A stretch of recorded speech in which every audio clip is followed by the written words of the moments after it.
자, 오늘 주보에 이렇게 제가 썼습니다.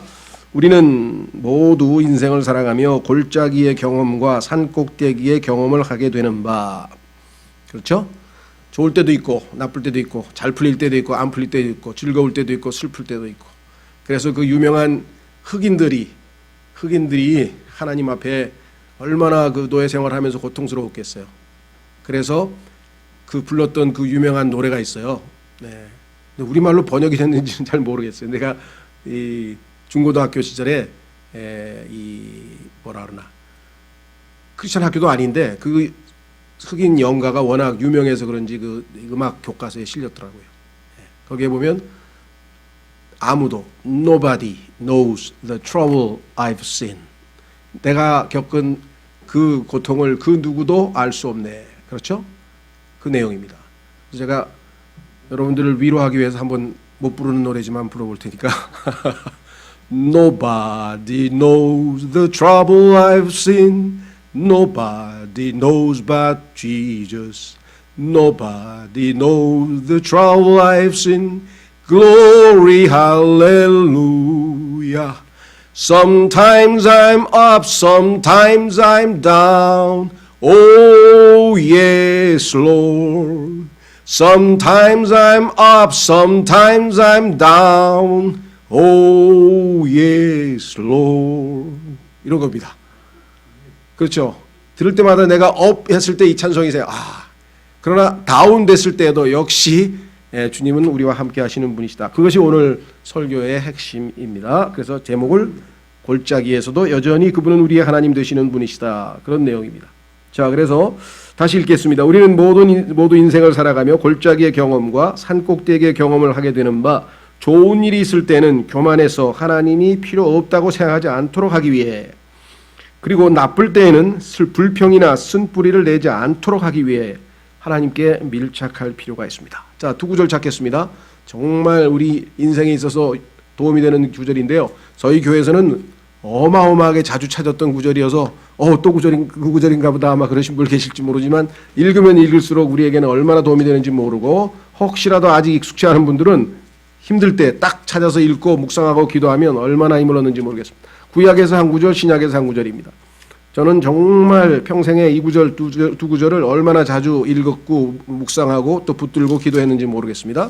자, 전도서 7장 14절.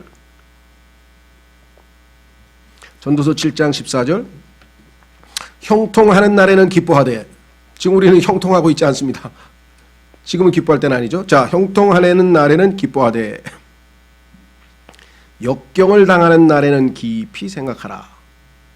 지금 우리는 하나님의 명령에 따라 깊이 생각할 텐데요. 왜냐? 여기 써 있어요. 하나님께서 또한 이것과 저것, 즉 형통과 역경이죠. 형통과 역경, 이것과 저것을 마주보게 두신 것은 사람이 자기 뒤에 일어날 일을 찾지 못하게 하려 하심이라.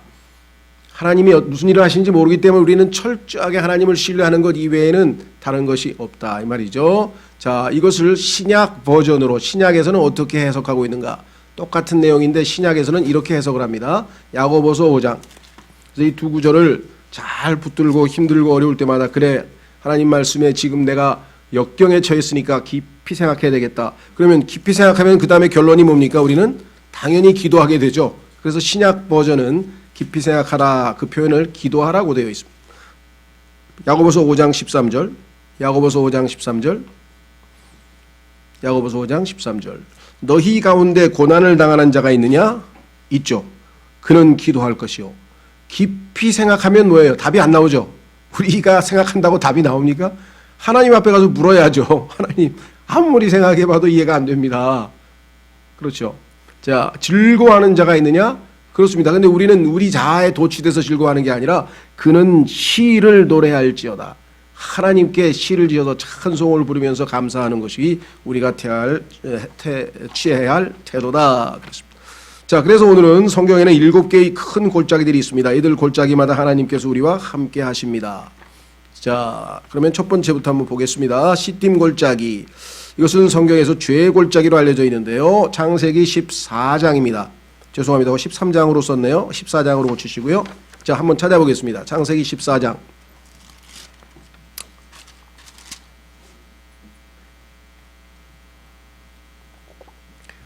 굳이 표현하자면 세계 제1차 대전인데요. 4개 국가하고 5개 국가하고 큰 대전이 중동에서 터졌습니다. 전쟁이. 자, 그런데 그 장소가, 전쟁 장소가 어디냐? 거기 바로 시딤 골짜기예요. 자, 창세기 14장 우선 1절서부터 시날 왕 아므라벨과 엘라살 왕 아리옥과 엘람 왕 그돌라오멜과 민족들의 왕 디달의 시대에 이 사람들이 소돔 왕 베라와 고모라 왕 비르사와 아드마 왕 시납과 스보임 왕 세메벨과 벨라 왕 소알 왕과 싸우더라. 4대5로 지금 싸우고 있죠. 이들이 다 시딤 골짜기 곧 여메에서 함께 연합하였더라 그랬습니다. 자, 그래서 여기 지금 소돔 왕 고모라 왕이 들어가 있는데요. 자, 성경에서 처음으로 죄인이라는 단어는 바로 그 위에 보면은 13장 13절에 써 있습니다. 13장 13절에 보면은 성경에서 처음으로 죄인이라는 단어가 등장하는데 뭐라고 나오나 보겠습니다. 창세기 13장 13절. 그러나 소돔 사람들은 사악하여 주 앞에 극심한 죄인들이었더라. 소돔 사람들은 사악하여 주님 앞에 극심한 죄인들이었더라 그랬습니다. 그렇죠? 자, 그래서 그 죄악에 대해서 하나님께서 불과 유황으로 심판하신 것을 우리는 역사적 사건으로 잘 알고 있죠. 그렇죠? 예. 그래서 이 죄악의 골짜기, 그 진흙 구덩이가 돼 있어서 한 번 빠지면 못 빠져나오는데 얼마나 죄와 속성이 같습니까? 그렇죠? 죄는 한 번 거기에 푹 빠지게 되면 누가 건져내기 전에는 스스로의 힘으로 빠져나올 수 없는 진흙 구덩이와 같은 것이겠죠. 자, 그래서 우리도 죄악의 구덩이에서 예수 그리스도로 말미암아 건짐을 받지 못하였더라면 여전히 죄악의 골짜기 시딤 골짜기에서 머물러 있었을 터이나 우리 주 예수 그리스도의 구원자 구원하시는 분처럼 우리를 건져내셔서 우리가 이제 하나님의 자녀가 되었다. 그렇죠? 자, 그래서 우리는 이 예수 그리스도로 말미암아 이 죄악의 골짜기에서 벗어났는데 소돔이 죄에 대해서 한 가지만 찾고 그 다음으로 넘어가겠습니다. 자, 소돔의 죄, 여러분 제일 많이 떠오르는 게 뭡니까? 영어 단어에서 알 수 있죠. 소돔이라는 단어에다가 Y자를 하나 붙여서 소돔이 이렇게 붙이면 동성연애자죠. 남자 동성연애자를 소돔이라고 부른단 말이죠. 그렇다면 그 소돔이라고 하는 도시의 문화 트렌드가 아주 동성애가 거기는 아주 관행으로 되어 있는 그렇게 악한 도시였다라고 성경에서 말씀을 했는데 에스겔서 16장으로 가보겠습니다. 성경에서 말씀하시는 이 소돔의 가증스러운 범죄, 동성애라고 하는 것은 결과물이지 원인이 아니었어요. 결과물이에요. 결과물. 오늘날 우리나라도 똑같습니다. 오늘날 왜 이렇게 동성애가 만연하고 막 축제를 열게 하고 온통 이 문제로 인해서 난리법석입니까? 예, 결과물이에요. 그동안에 어떤 일이 있었길래 그와 같은 일들이 우리 사회에서 이렇게 뻗었을까? 미국도 마찬가지고. 후진국, 못 사는 나라는 그런 일이 없어요. 잘 살고 이 풍요로운 나라에 이런 일이 발생한다는 것이죠. 자, 보겠습니다. 에스겔서 16장 49절. 에스겔서 16장 49절에 하나님께서 소돔의 불법에 대해서 이렇게 이야기를 합니다. 16장 49절. 보라, 내 자매 소돔의 불법은 이것이니. 자, 소돔의 불법은 이것이니 곧 그녀와 그녀의 딸들 안에 있는 교만과. 인간이 하나님께 감사하지 아니하고, 그렇죠? 옛날에는 하나님에 대해서 잘 모르니까 뭐 잘못된 짓을 하고 참 옳지 못한 일을 하면 이놈, 너희 천벌을 받은 놈 같은 이라고 하면서 그래도 하늘의 어떤 이 두려움, 하늘에 대한 두려움이 어느 정도 있었던 사회였는데 오늘날은 자연과학이 좀 발달하고 뭘 좀 안다 그래서 천둥 번개가 쳐도 그것이 하나님의 두려움으로 생각하지 아니하고 하나님의 음성으로 생각하지 아니하고 성경은 분명히 하나님의 음성이라고 써 있는데 그걸 그냥 자연현상으로 해석하고 아무렇지도 않게 죄를 짓잖아요. 그죠? 지금 보세요. 지금 이렇게 사태가 위중한데 클럽에 가서 춤추고 앉았잖아요. 바닷가에 가서 수영하고 보드 타고 앉았고. 지금 때가 그럴 때입니까? 얼마나 하나님을 두려워함이 없으면 그런 짓을 하겠어요. 내가 예수님 안 믿고 지금 살았으면 나도 그럴까? 아마 그러고 있을 거예요. 왜? 이미 사회가 하나님에 대한 두려움이 없다고 성경이 말씀하셨죠. 교만이잖아요. 교만. 그래다가 플러스 알파가 있어요. 뭐냐? 빵의 풍족함. 먹고 남아가지고 버리는 음식이 그냥 음식 쓰레기가 막 산더미 같아. 그냥. 우리나라만 해도 그래요. 미국도 마찬가지고. 전 세계 선진국들은 버리는 음식이 절반이야. 식당 가서도 보셨죠, 여러분들? 뷔페 가가지고 그냥 이렇게 해가지고 얼마나 먹어요? 반도 안 먹잖아요. 쬐끔 먹다가 아이 만원 갖다 버리고 또 갔다가 새 거 갖다 먹고 막. 이 빵의 풍족함이라고 하는 것은 하나님께 감사함으로 우리가 정말 먹지 못하는 사람을 관심을 갖고 돌봐야 되는데 그게 아니고 빵의 풍족함 그 다음에 어떻게 되나 보세요. 당연하죠. 빵이 풍족한데 뭘 일을 하고 뭐를 해요. 게을러야지. 그 다음에 게으름이 많은 것이라. 이 과정을 우리가 지금 소위 말하는 경제발전이라고 하는 그게 허울이고요.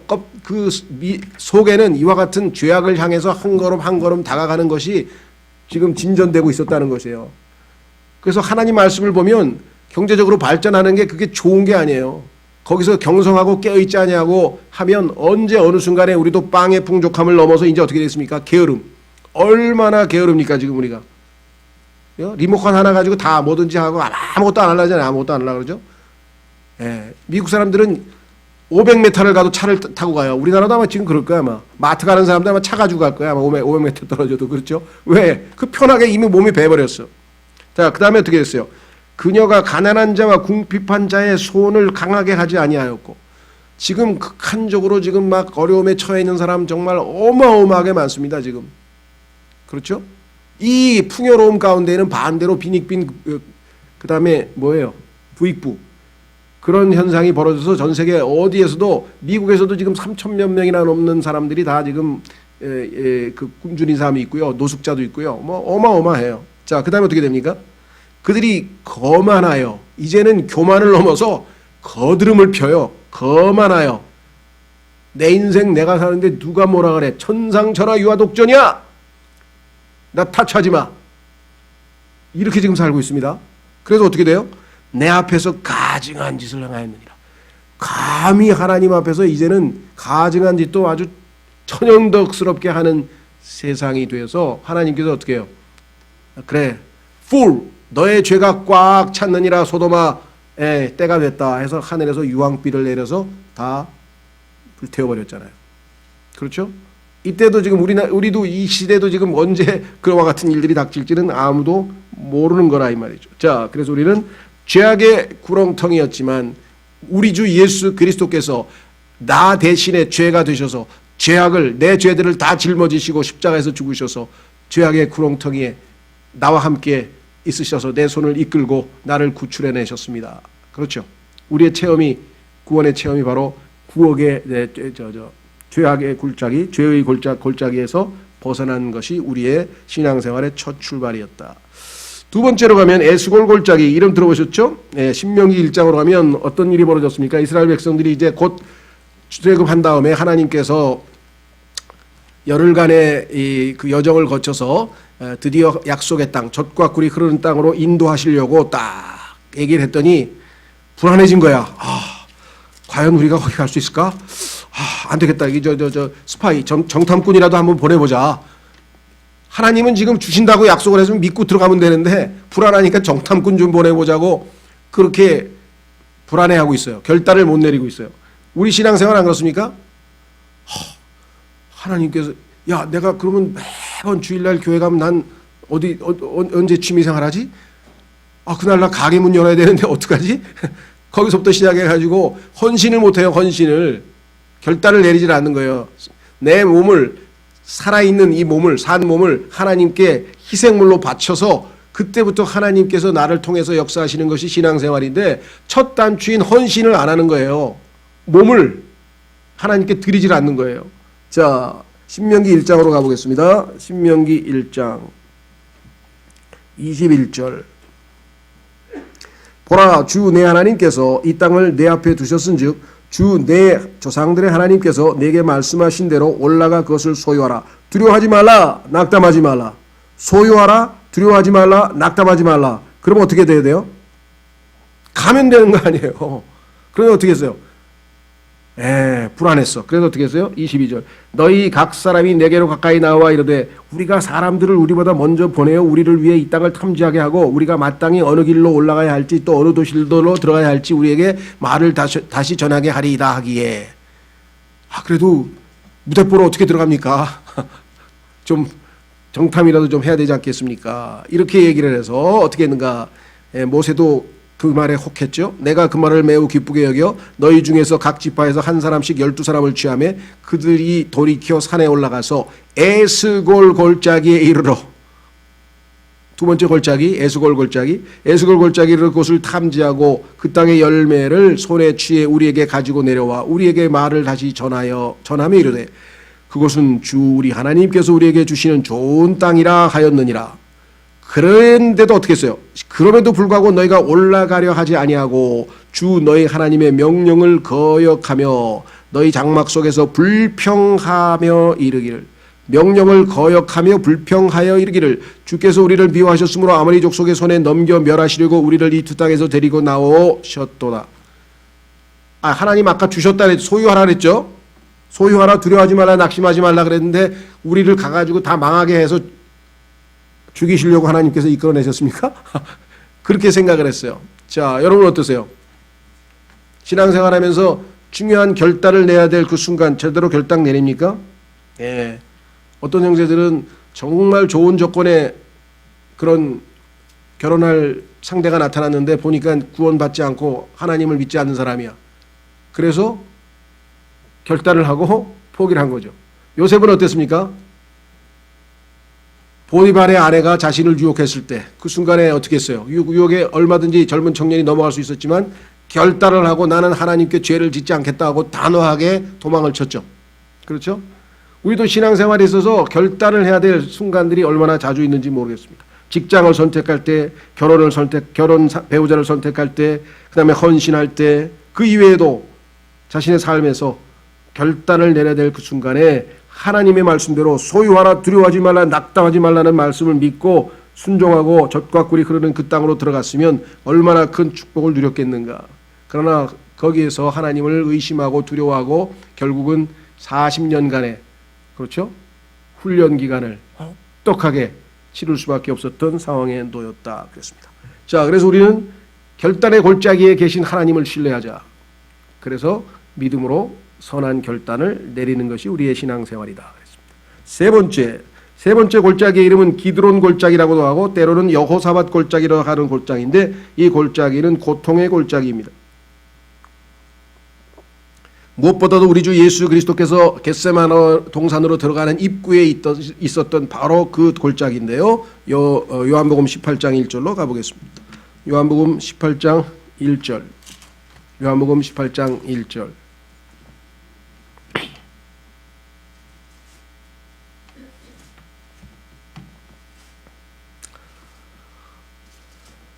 요한복음 18장 1절.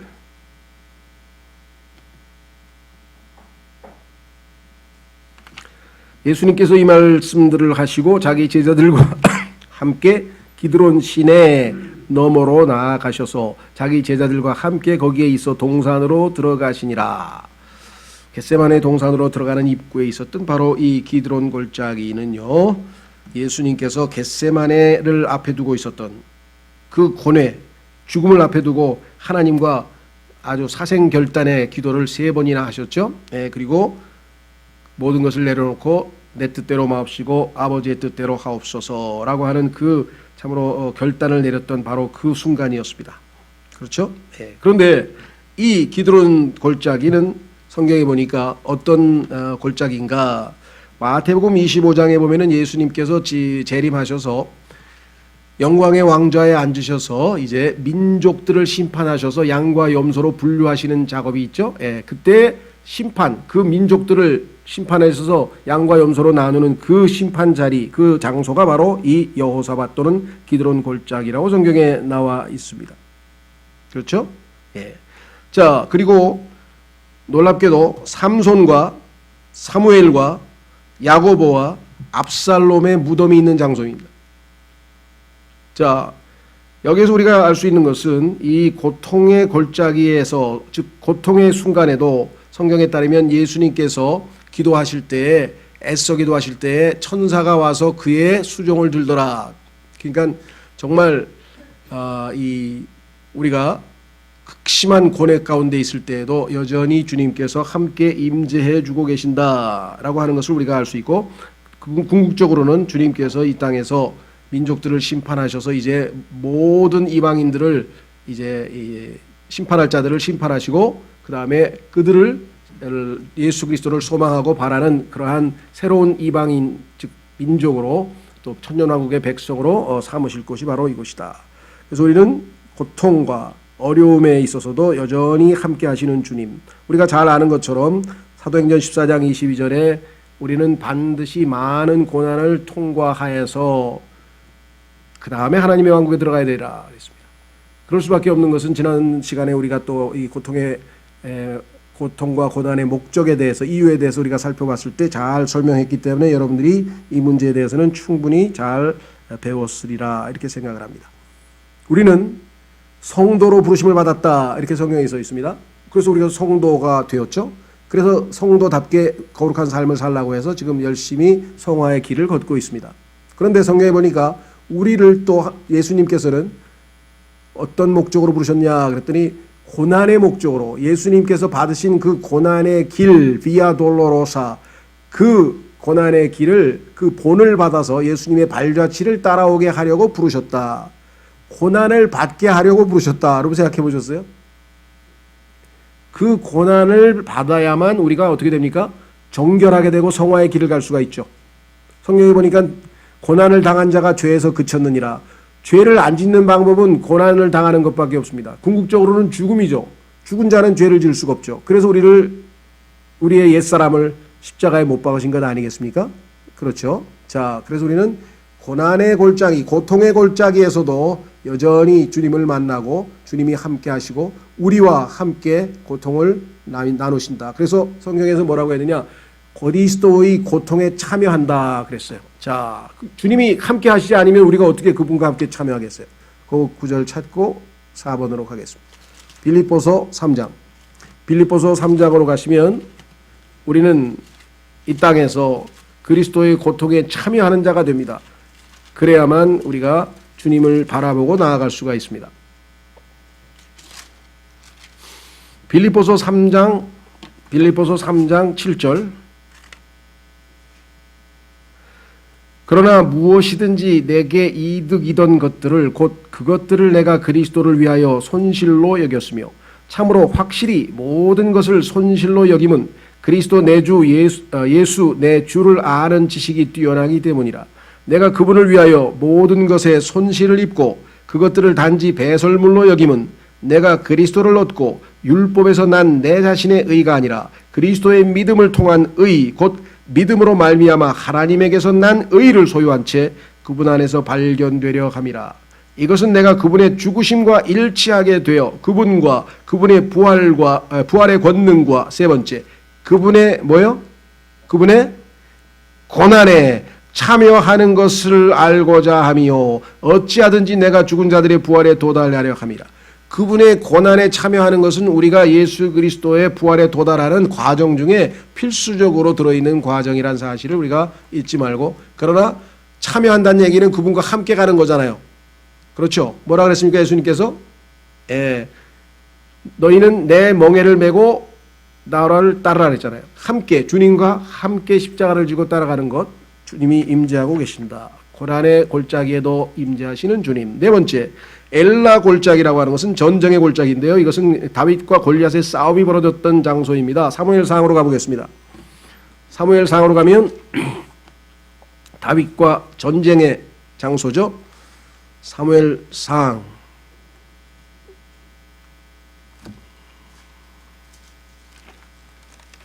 17장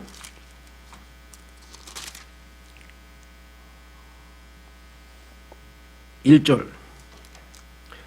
이제 블레셋 사람들이 싸우기 위해 자기들이 군대를 함께 모으고 유다에 속한 소고에 함께 모여 소고와 아세가 사이에 있는 에베스 담밈의 진을 치매 사울과 이스라엘 사람들이 함께 모여 엘라 골짜기 옆에 진을 치고 블레셋 사람들을 마주보며 전투 대응을 갖추더라. 블레셋 사람들은 이 편산에 섰고 이스라엘은 저 편산에 섰으며 그들 사이에는 골짜기가 있더라. 이 골짜기가 바로 우리가 지금 얘기한 엘라 골짜기입니다.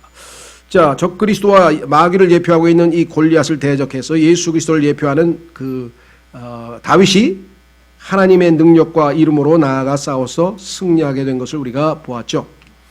그런데 다윗은 이렇게 담대하게 하나님의 이름으로 승리를 쟁취하고 용감했는데도 불구하고 이스라엘 백성들은 지금 어떤 처지에 놓였느냐 그랬더니 거기에 덜덜덜덜 떨면서 자 11절에 보니까 사울과 온 이스라엘이 그 블레셋 사람의 그 말들을 듣고는 놀라고 크게 두려워하니라. 적 앞에서 마귀 앞에서 크게 놀라고 두려워 떨고 있는 이스라엘 백성과는 달리 하나님의 임재를 인식한 다윗은 담대하게 하나님의 이름으로 나아가 적 그리스도를 예표하는 이 다 골리앗을 물리치고 승리를 가져온 사실을 우리가 보게 됩니다. 따라서 전쟁의 골짜기에서도 우리의 힘으로 싸울 수가 없습니다. 성경에 보면 예수님께서는 우리를 굿 솔저, 좋은 군인이 되라 우리에게 말씀하셨고 디모데후서 2장에서 좋은 군사로서 고난을 견디라고 말씀하셨죠. 자, 그리고 우리는 영적 군인으로서 에베소서 6장에서 전신 갑옷을 입고 주님께서 말씀하신 대로 주님께서 제공해 주신 모든 전신 갑옷을 입고 마귀와 대적하고 영적 전쟁에 나갑니다. 그러나 그 앞장서서 누가 나가겠습니까? 우리의 대장, 그렇죠? 우리의 구원의 대장이신 예수 그리스도께서 앞장서서 나가실 것이고 또 출애굽기에서는 하나님께서 자신을 나는 용사라 그래, 용사, man of war, 전쟁에 능한 사람.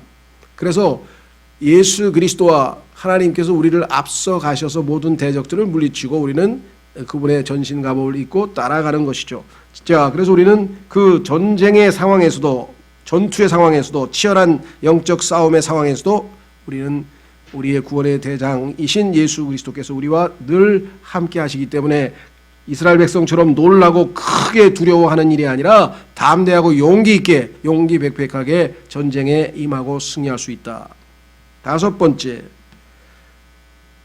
번째는 아골 골짜기라고 알려진 골짜기인데 여기서는 징계의 골짜기다.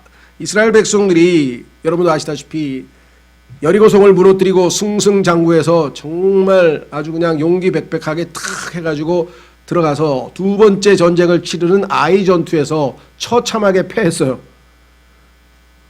아니 금방 어마어마한 기적에 칼도 안 쓰고 그냥 빙빙빙빙 돌다가 소리 한번 질렀는데 여리고성이 그 난공불락의 여리고성이 그냥 무너져 내렸는데 아니 어떻게 들어가자마자 두 번째 그렇게 쉽게 패배를 했을까? 우리 가운데 누가 죄를 지었느냐? 하나님을 노엽게 했느냐? 그래서 누가 죄를 지었는지 찾아보니까 아간이라고 하는 자가 탐심이 나서 죄를 지은 사실이 발견이 되었죠. 예. 자, 그 사건입니다. 한번 가보겠습니다. 여호수아 7장. 여호수아 7장에 가면은 그 유명한 아골 골짜기. 여호수아 7장. 우리의 삶에서 우리도 이와 같이 죄를 짓고 하나님의 징계를 받게 되는 징계의 순간이 있었음을 알 수 있습니다. 지금 여기 나와 있는 7개의 골짜기들은 우리의 신앙생활에서 한 단계 한 단계 우리가 거쳐야 될 필수 코스입니다. 이게 하나하나의 코스예요. 그렇죠? 자, 다섯 번째 징계의 골짜기 여호수아서 7장 1절부터 우선 보시면 이렇게 돼 있죠. 그러나 이스라엘 자손이 저주받은 물건으로 인해 범법하였으니 이는 유다 지파에 속한 세라의 증손이요 삽디의 손자요 갈미의 아들인 아간이 저주받은 물건 중에서 취하였기 때문이라. 주의 분노가 이스라엘 자손을 향해 타오르니라. 하나님께서 저주하신 것, 하나님께서 손대지 말라고 한 것, 그것을 손을 대면 반드시 거기에 대해서는 하나님의 징계의 손길을 맛볼 수밖에 없다. 그렇죠? 자, 그래서 결국은 이 아간을 제비를 뽑아서 발견을 해냈죠. 찾아냈습니다. 자, 그래서 22절로 가겠습니다. 22절 이에 여호수아가 사자들을 보내매 그들이 그 장막에 달려가니 보라 그것이 그의 장막 안에 숨겨져 있고 은은 그 밑에 있으므로 그들이 그것들을 장막 가운데서 취하고 여호수아와 이스라엘의 모든 자손에게로 가져와 주 앞에 놓으니라. 여호수아와 온 이스라엘이 세라의 아들 아간을 붙잡고 은과 옷과 금덩이와 그의 아들 딸들과 소와 나귀와 양과 장막과 그에게 속한 모든 것을 데리고 아골 골짜기로 가서 여호수아가 이르되 내가 어찌하여 우리를 괴롭게 하느냐?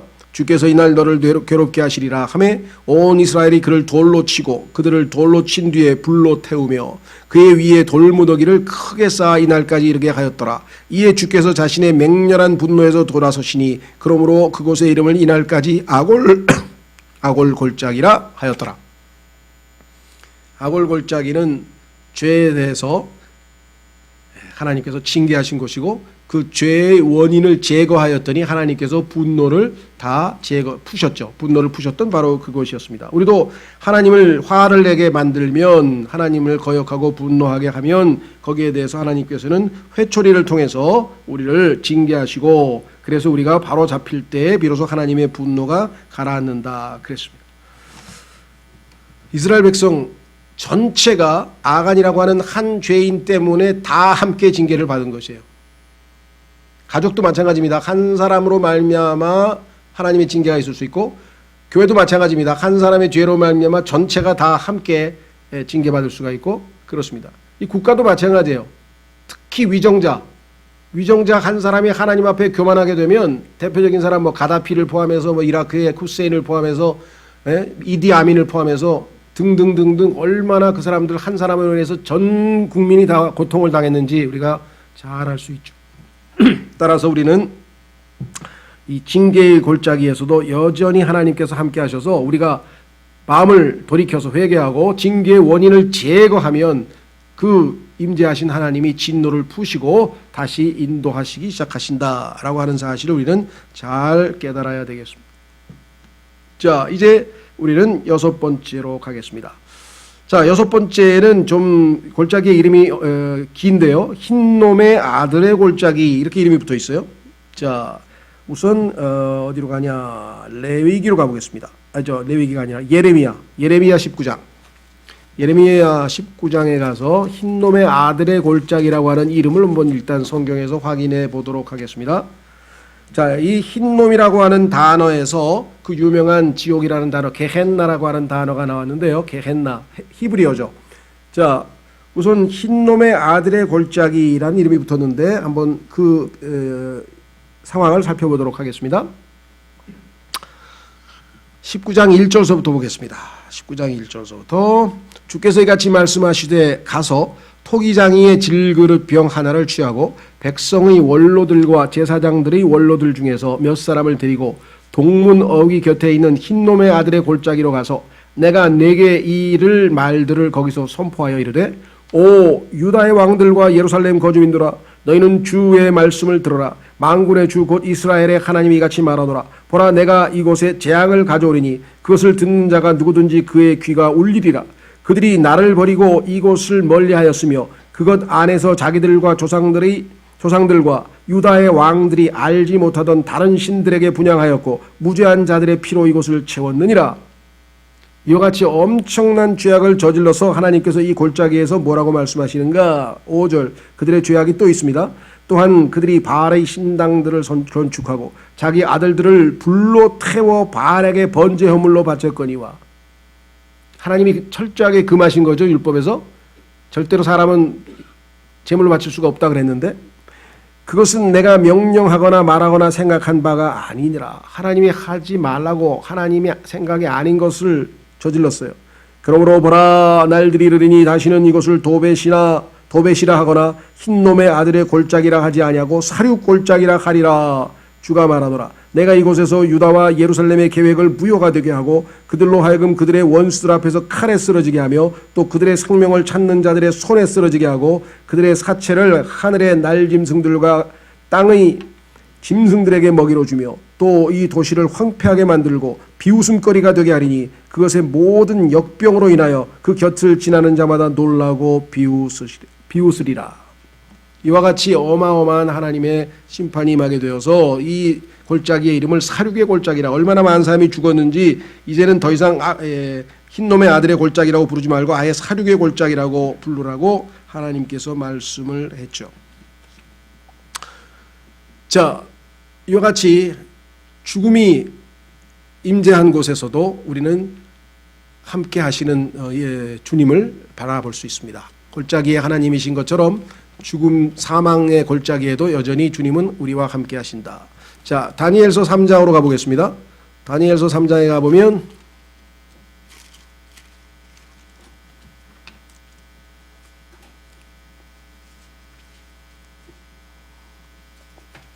다니엘의 세 친구가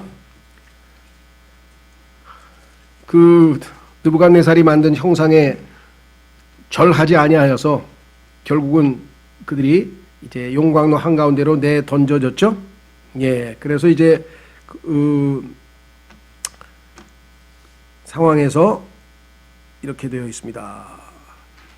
23절 다니엘서 3장 23절 이 세 사람 곧 사드락과 메삭과 아벳느고는 다니엘의 세 친구 결박당한 채 맹렬히 불타는 용광로 한가운데로 떨어졌더라. 그때 느부갓네살 왕이 깜짝 놀라 급히 일어나 자기의 좋은 자들에게 말하여 이르되 우리가 세 사람을 결박하여 불 한가운데로 던지지 아니하였느냐 하니 그들이 왕에게 대답하여 이르되 오 왕이여 옳소이다 하매 세 명 맞습니다. 그가 응답하여 이르되 보라 내가 보니 결박이 풀린 네 사람이 묶어놨는데 결박도 다 풀리고 네 사람이 불 한가운데서 걷고 있는데 그들이 아무 해도 입지 아니하였고 용광로에 천도가 넘는 불 가운데서도 아무 해도 입지 아니하였고 그 넷째의 형체는 네 번째 사람을 보니 하나님의 아들과 같도다 하더라. 자, 이 하나님의 아들이 누구인지를 우리 너무나 잘 알죠. The Son of God 하나님의 아들 예수 그리스도께서 나타나셔서 이들을 보호하시고 지키시고 계신 모습을 보게 됩니다. 그런데요, 우리는 이렇게 정확한 성경을 통해서 하나님의 아들이라고 배웠는데 개역 성경을 포함해서 영어에도 다른 킹제임스 성경 이외의 모든 성서들에서는 이것을 신들의 아들이라고 고쳐놨어요. 신들의 아들. 예수 그리스도가 왜 갑자기 여기에 나타나? 예수님은 이후로 700년, 800년 후에 태어나야 되는데 왜 예수님이 왜 여기에 나타나냐고 말이 안 되잖아. 이 사람들 뭘 모릅니까? 예수님은요, The Son of God, 하나님의 아들이신 예수님은 영원 전부터 아버지와 함께 계시던 분이에요.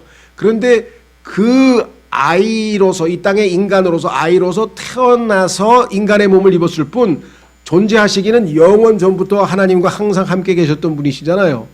그렇죠. The Son of God 성경에 말씀하셨잖아요. 한 아이가 태어났고 아이는 태어났어요. 2000년 전 베들레헴에서. 그러나 아들은 주어졌다 그랬어요. 이사야서 53장에서. 주어졌다. 왜 이사야서 9장에서. 왜 주어졌습니까? 원래 영원 전부터 계신 분인데 희생 제물로 우리에게 주셨으니까. 그래서 이사야서 53장 가보겠습니다. 이사야서 53장 보세요. 뭐라고 써있나? 킹제임스 성경이 얼마만큼 정확한지 아시겠죠? 다른 성경에는 이거 구분이 안 돼요.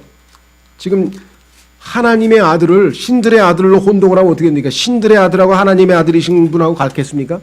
이건 정말 말이 안 되는 거죠. 자, 이사야서 53장으로 죄송합니다. 9장. 이사야서 9장. 정확하게 성경에 기록되어 있죠. 6절. 이사야서 9장 6절. 이는 한 아이가 우리에게 태어났고 이것은 인간의 몸을 입고 오신 예수님 맞습니다. 태어났어요. 그런데 하나님의 아들은 태어난 게 아니에요. 원래부터 영원부터 계셨지. 그렇죠. 신성을 지니신 하나님의 아들, 아버지와 아들과 성령이 아들을 영원히 계셨잖아요. 따라서 그 아들은 하나님께서 우리를 위해서 희생제물로 주신 거지. 그래서 성경에 써있죠. 그 다음에 한 아들은 태어났다고 안 써있고 뭐라고 써있습니까? 한 아들은 우리에게 주셨다고 되어 있잖아요. 킹제임스 성경에서만 이 두 가지가 구분되어 있어요. 예수님의 인성, 신성이 달라요. 신성이신 예수님은 다니엘의 세 친구들이 용광로에서 믿음으로 죽으려고 하는데 그들을 살려주시기 위해서 그 용광로 안으로 들어가셔서 그들과 함께 한번 체험해보고 싶죠. 온도가 1000도가 되는 불 속을 서서히 산책을 하는 거야. 보셨어요? 1000도가 넘는 용광로 속을 예수님과 함께 서서히 산책을 해서 이 세 사람은 그 믿음의 보상을 받고도 남았어요. 그렇죠? 그런 체험을 어디서 해요? 그런 체험을 어디서 하냐고 생각해 보세요. 그렇죠? 자, 그래서 다윗도 이렇게 고백했습니다. 시편 23편. 시편 23편. 여러분과 제가 죽을 고비, 이제 앞으로 모르겠어요. 우리가 이제 더 박해가 심해져 가지고 이제 우리가 뭐 감옥에 갈지 뭐 죽을지 어쩔지 모르지만 사망의 골짜기에 가도 두려워할 필요 하나도 없습니다. 예수님께서 우리와 함께 하시고요. 그뿐만 아니라 시편 23편 뭐라고 얘기했습니까? 4절에 참으로 내가 사망의 그늘진 골짜기를 다닐지라도 해악을 두려워하지 아니하리니 나를 해칠 수 없다. 왜? 주께서 나와 함께 계시며 주의 막대기와 주의 지팡이가 나를 위로하시나이다. 함께 계시는 하나님이 계신데 우리를 어떻게 해를 끼치겠습니까? 바울이 얘기했죠. 하나님께서 사자들의 손에서 나를 구출하셨고 구출하시고 구출하실 것이다. 보존하실 것이다. 이 땅에서 주께서 우리가 해야 될 일이 있다면 결코 우리를 주께 놔두시 아니하신다. 때가 되면 주님이 부르시면 기꺼이 기쁨으로 우리는 가지만 그렇지 않다면 결코 우리를 해악을 끼칠 수가 없다라고 성경에 분명히 말씀을 했습니다. 그렇죠? 자, 그래서 우리는 이제 마지막으로 가겠습니다. 7번째. 자, 우리는 지금 첫 번째 죄악의 골짜기에서 건짐을 받고 신앙생활을 하면서 헌신의 결단의 골짜기를 통과했고, 그러는 가운데 고난을 통해서 고통을 통해서 주님께 훈련되고 빚어지는 과정을 거치게 됐고, 그리고 영적인 전쟁을 통해서, 그리고 다시 죄를 지었을 때에는 징계를 통해서 다시 회복되어져서 드디어 이제 극한 상황인 사망의 골짜기도 통과해서 드디어 이제 다시 오실 예수님과 영광스러운 순간을 맞이하게 됩니다. 그것이 바로 이 이스라엘 골짜기라고도 하고 무깃돈이라고도 하고 그다음에 아마겟돈이라고도 하고 이름이 여러 가지입니다. 히브리어, 헬라어 여러 가지가 이름이 있어요. 그래서 같은 장소인데 여기에 보니까 이 골짜기에서는 예수 그리스도께서 회개하시는 이스라엘 백성들을 구출하시기 위해서 딜리버럴, 구출자이신 분으로 오신다고 로마서 11장에 얘기했고 호세아서, 스가랴서 곳곳에서 말씀하고 계신다. 그렇죠? 그래서 이스라엘을 구출하시고 이 땅에 있는 모든 적그리스도를 우두머리로 하는 이방 민족들을 아마겟돈에서 철저하게 심판하셔서 이제 승리하시게 됩니다. 그렇죠? 그리고 그분은 어떻게 돼요? 이제 누구로 오시는 거예요? 이제 평강의 왕으로 이 땅에서 태평성대를 이루시게 되는 거죠. 자, 이사야서 2장 4절로 가겠습니다. 이사야서 2장 4절.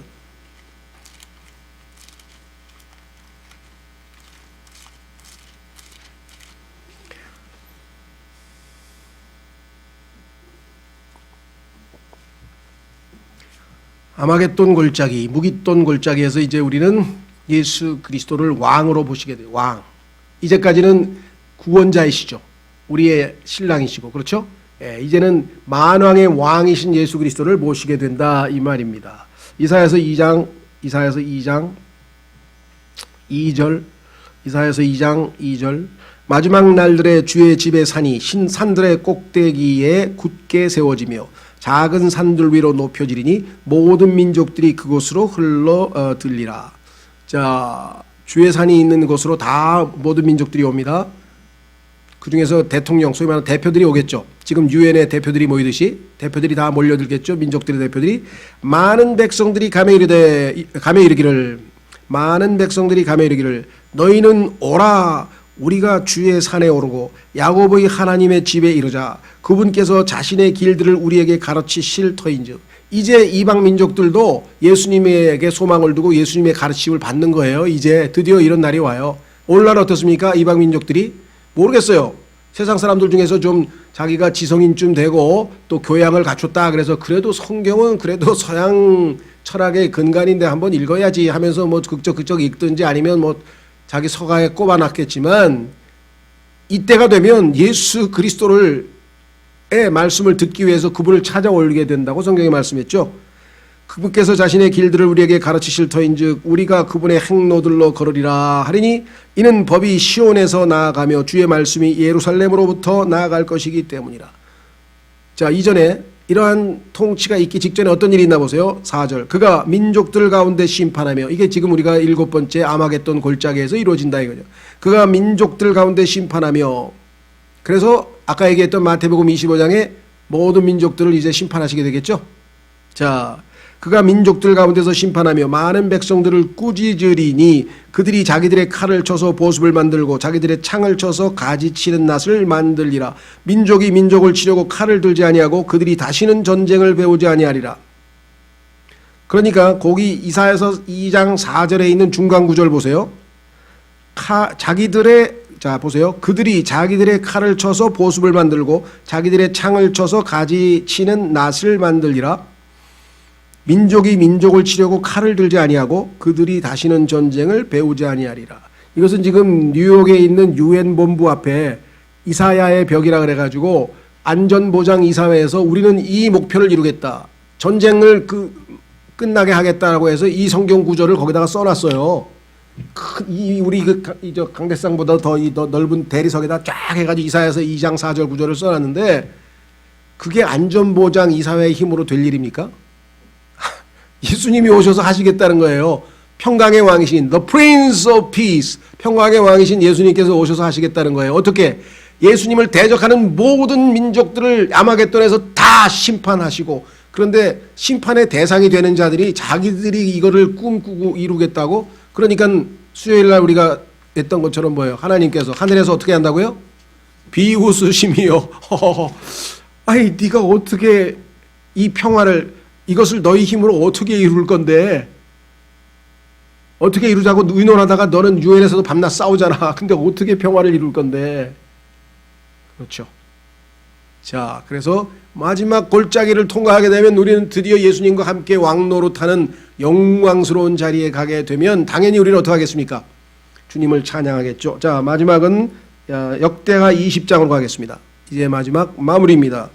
우리는 맨 마지막 순간에 이스라엘 백성들이 승리로 인해서 하나님께 찬송 불렀듯이 우리도 찬송을 부르게 될 터인데, 그 찬송이라고 하는 단어가 브라가인데, 이 브라가 골짜기에서 이스라엘 백성들이 하나님의 도심으로 승리해서 찬송 부르는 모습이 역대하 20장 26절에 나옵니다. 이 말은 우리가 브라가 골짜기에 서서 우리도 찬양을 부를 것이다, 그런 말은 아니고요. 이스라엘 백성들이 브라가 골짜기에서 찬양을 불렀듯이 비유입니다. 우리도 주님과 함께 여호사밧 골짜기에서, 다시 말하면 아마겟돈 골짜기에서, 어디 갔어요? 역대하 20장 26절이라 그랬습니다. 확인해 보겠습니다. 역대하 20장 26절에 보시면 위기에 처한, 지난번 기억나시죠? 지난번인가요? 지난주인가요? 여호사밧의 세 가지 질문. 여호사밧이 하나님께 기도했잖아요. 그렇죠? 하나님은 하늘에서 하나님이 아니시옵니까? 모든 우주 만물을 통치하시는 분 아니시옵니까? 그리고 우리를 여태까지 이렇게 인도하지 않으셨습니까? 그러니 이 적들을 물리치지 아니하시려나이까? 하고 질문했는데, 그 응답으로 주님께서 그들을 다 멸하셨죠. 기도 응답을 통해서. 그래서 어떻게 합니까? 26절 승리했으니까 이 땅의 모든 적그리스도를 포함해서 모든 악한 무리들을 다 패퇴시킨 그 승리하신 예수 그리스도를 당연히 찬양해야 되겠죠. 역대기하 20장 26절 넷째 날 그들이 브라가 골짜기에 모였으니 이는 거기서 그들이 주를 찬송하였기 때문이더라. 그러므로 이날까지 바로 그곳의 이름은 브라가 골짜기라 불렀더라. 그때 그들 곧 유다와 예루살렘의 모든 사람이 여호사밧을 선두로 하여 기뻐하며 다시 예루살렘으로 돌아왔으니 이는 주께서 그들로 하여금 그들의 원수들을 누르고 기뻐하게 하였기 때문이더라.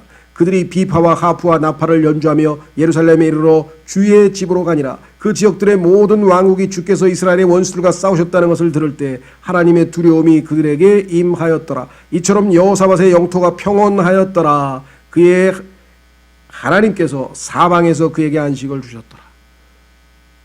이 여호사밧이 예표하는 인물이신 예수 그리스도께서 오셔서 온 천하가 이제 태평성대에 들어가게 되고 우리는 영원토록 그분을 찬양하는 그와 같은 영광과 복을 누리게 될 것이다.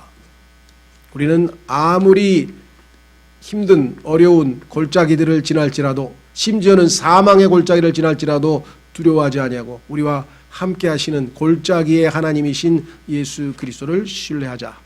이번 이 코로나 사태 사실 쉽지 않습니다. 그렇죠? 힘드시죠? 아니야, 난 더 좋아. 아마 이런 분들세요. 너무 믿음이 좋으신 분이 있는데 성경에서는 너무 지나치게 의인이 되지 말라 그랬으니 힘드시죠. 답답하고. 그런데 우리는 주님이 계시잖아요. 그렇죠? 예. 주님으로 인해 우리가 견뎌내고 승리하는 거지. 그렇죠? 예. 이런 어려움을 우리가 즐기는 건 아닙니다. 그런 사람들은 아니에요. 자, 그래서 조심하시고요.